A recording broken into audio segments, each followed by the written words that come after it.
2018 batch की IPS अधिकारी lady Singham के नाम से जाने वाली आईपीएस अधिकारी अंकिता शर्मा ने कल जब यहाँ राजनांदगांव में अपना पदभार संभाला तब उन्होंने मीडिया से बातचीत करते हुए काफ़ी विषय पर चर्चा की, जैसे महिला सुरक्षा, चाकूबाजी, नशाखोरी।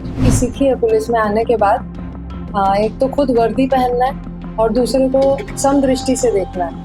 तो कभी मेरी दृष्टि में कभी चोट आपको लगे तो आप मेरे को बताइएगा, लेकिन ऐसा कभी हो नहीं सकता। तो जो आप कार्रवाई बोल रहे हैं जरूर कार्रवाई होगी। राजनांदगांव आती ही मैडम जो है अंकिता शर्मा जो है वो एक्शन में दिखने लगी है।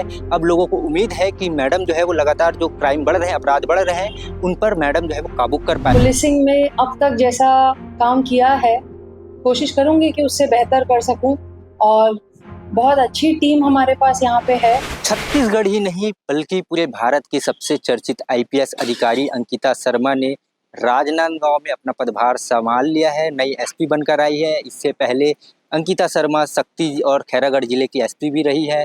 2018 बैच की आईपीएस अधिकारी लेडी सिंघम के नाम से जाने वाली आईपीएस अधिकारी अंकिता शर्मा ने कल जब यहाँ राजनांदगांव में अपना पदभार संभाला तब उन्होंने मीडिया से बातचीत करते हुए काफ़ी विषय पर चर्चा की, जैसे महिला सुरक्षा, चाकूबाजी, नशाखोरी, डकैती, संगठित अपराध। इन मुद्दों पर चर्चा करते हुए उन्होंने क्या कुछ कहा आगे आप वीडियो में देखिए। और बताया जा रहा है कि कल आते साथ ही उन्होंने असामाजिक तत्वों के खिलाफ प्रतिबंधात्मक कार्रवाई की है 16 अलग अलग प्रकरणों में। साथ ही साथ 11 नग ऑनलाइन चाकू भी उन्होंने उन बदमाशों के पास से बरामद किया है। राजनांदगांव आती ही मैडम जो है अंकिता शर्मा जो है वो एक्शन में दिखने लगी है।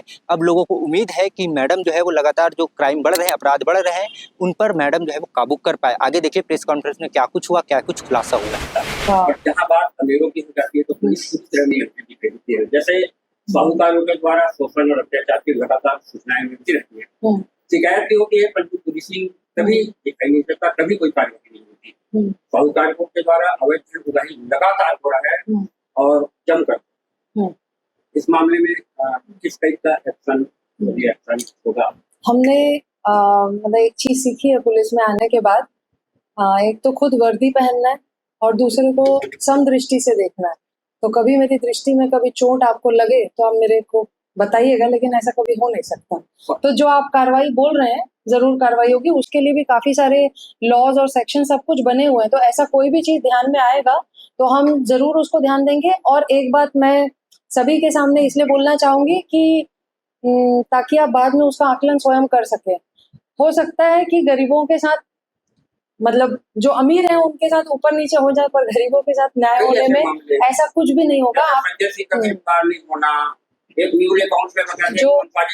बातें आप कर रहे हैं, अभी जब मैं सारा क्राइम स्टैटिस्टिक्स थानेवार देख लूंगी तब मैं शायद उसका उत्तर ज्यादा अच्छे से दे सकूं।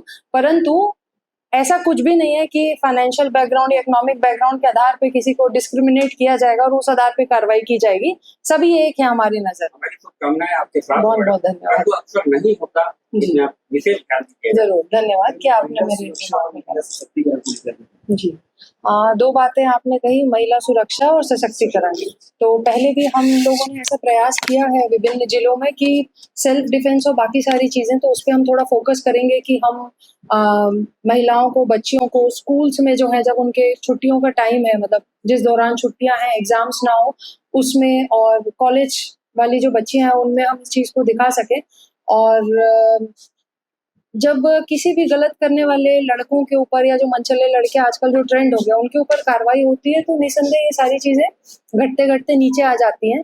और काफी सारे नवीन नवाचार की चीजें आपको इसमें देखने मिलेंगी महिला सशक्तिकरण में, महिला सुरक्षा के लिए। तो जरूर आने वाले समय में वो चीजें आपके सामने आएंगी। और हम एक और बात आपके माध्यम से कहना चाहते हैं कि एक विशेष नंबर हम लोग जारी कर देंगे, थोड़ा मुझे समय दीजिएगा, और उसमें जो भी सूचना होगी तो उसको हम उसमें आप लोगों से सुझाव भी लेंगे। केवल मीडिया बंधु नहीं, आम जनता भी जो है वो उसमें दे सकेंगी। प्लस जो भी ऐसी लोकेशंस हैं जहाँ पे महिला को या बच्चियों को डर लगता है, कई बार ऐसा होता है कि हम, बिकॉज मैं भी यहीं से हूँ तो मैं उस चीज को समझती हूँ। कई बार ऐसा होता है कि किसी गार्डन के बाजू से जाने में डर लगता है क्योंकि अंधेरा है। बहुत सिंपल सी चीज है। तो कलेक्टर साहब से बात करके और जिला प्रशासन से बात करके, जहाँ पे लाइट की आवश्यकता होगी वहाँ पे लाइट, बहुत छोटी छोटी चीजें हैं जिनसे लोगों के मन में, महिलाओं के मन में एक विश्वास जागता है। मान लीजिए स्टेडियम है, स्टेडियम के पास से जाने में डर लगता है। कहीं पे कई बार होता है अंदर में पान ठेला होता है, वहां से जाने में डर लगता है। तो ऐसी सारी चीजें वो बच्चियां भी उन लोकेशंस को अगर हमको पिन करके एक लाइन में बता दें कि इस जगह में हमें डर लगता है और इस वजह से डर लगता है, तो हम उसका 7 डेज 10 डेज कोई टाइम लिमिट के अंदर उसका निराकरण करने का प्रयास करेंगे। तो ऐसा कोई एक नंबर हम जारी करेंगे जिसमें व्हाट्सएप भी रहेगा, तो अगर वो हमको पहले ही वो लोकेशन पिन कर देंगी और डिटेल बता देंगी, तो उसमें हम बेहतर वैसा ही काम कर सकेंगे कि जिस कारण से उन्हें डर लगता है उस चीज को दूर करने का प्रयास करेंगे।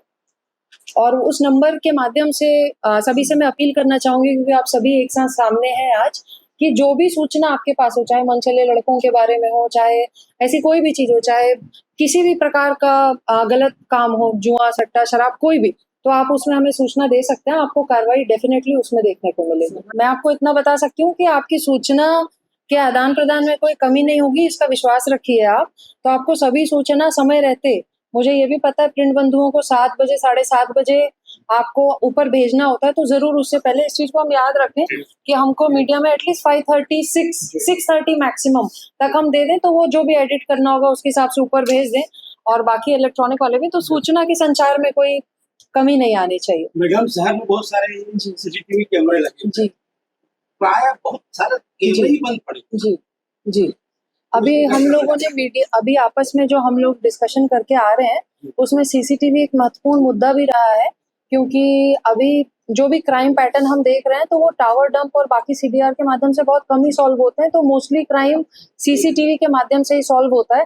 तो जरूर एक तो उनको रिपेयर करवाना, जहाँ पे नया लगवा सकते हैं वहाँ पे नया लगाना, और क्योंकि अब एनपीआर कैमरे का जमाना है, नंबर प्लेट रीडेबल कैमरा, तो हम प्रयास करेंगे कि ज्यादा से ज्यादा वो कैमरा हम लगवा पाए, तो बेहतर रहेगा। मैं 2018 बैच की आईपीएस अधिकारी हूँ। मैं मूलतः छत्तीसगढ़ से ही हूँ और अभी मेरी पदस्थापना राजनांदगांव हुई है। इसके पहले मैं सक्ती में और खैरागढ़ में विभिन्न जिलों में रही हूँ। अभी इस पदस्थापना के साथ आप लोगों की जो अपेक्षाएं हैं, इस जिले को मैं अपना सर्वश्रेष्ठ दे सकूं, इस ईश्वर से इस आशीर्वाद के साथ मैं अपने कार्यकाल को शुरुआत करना चाहूंगी। और जिस भी प्रकार के यहाँ पे जहाँ जहाँ थाना क्षेत्र में जैसी जो समस्या है, उसको ध्यान में रखते हुए उन समस्याओं का निराकरण करने के लिए हम सभी पुलिस परिवार एक टीम की तरह आप लोगों को सेवा देने का प्रयास करेंगे। और ये कार्य जो है, इसमें आपका बहुत बड़ा योगदान हमारे लिए रहेगा। तो मैं हमेशा आपसे निवेदन करूंगी कि अगर ऐसी कोई सूचना आपके पास है, तो आप वो जरूर बताइएगा हम लोगों को। और पुलिस होने के नाते हमारा काम ही है कि गलत कार्यों पे अंकुश लगाना, तो ऐसी जो भी सूचना हमें प्राप्त होगी, हम उसमें कड़ी कार्रवाई करेंगे। और एक आश्वासन आप लोगों को देना चाहेंगे, हमारा प्रयास होगा जिसमें हम अपना 100% देंगे कि हम इस डिस्ट्रिक्ट की जनता के लिए अपना बेस्ट दे।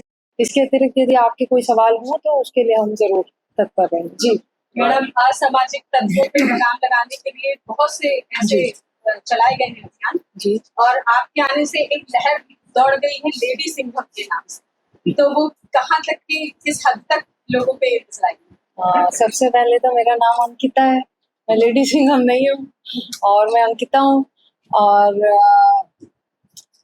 पुलिसिंग में अब तक जैसा काम किया है, कोशिश करूंगी कि उससे बेहतर कर सकूं। और बहुत अच्छी टीम हमारे पास यहाँ पे है, तो मुझे ऐसा लगता है कि कुछ समय का मोहलत अगर आप हमको देंगे, विश्वास करेंगे हम पे, तो कुछ दिनों में आपको जरूर उसका परिणाम फील्ड पे नजर आएगा। मैडम, राजनांदगांव जिला जी, हाँ, जी, हाँ। एक तो हमारे यहाँ नोडल नियुक्त है क्या मीडिया के लिए? हाँ, ठीक है, तो हम 1-2 और नोडल नियुक्त कर देंगे। और इसके अतिरिक्त जो आप बोल रहे हैं, मैं स्पष्ट रूप से निर्देश दे दूंगी कि आप लोगों के नंबर्स वो सेव करके रखें, और जो भी ऐसी घटना होती है तो कॉल को अटेंड करें। हाँ जरूर, ठीक। हाँ, माइक में तो नहीं दे सकती, मैं आपको अपना नंबर दे दूंगी। मैडम, राजनांदगांव जिला सामाजिक इनको एसपी राजनांदगांव का नंबर दे देंगे।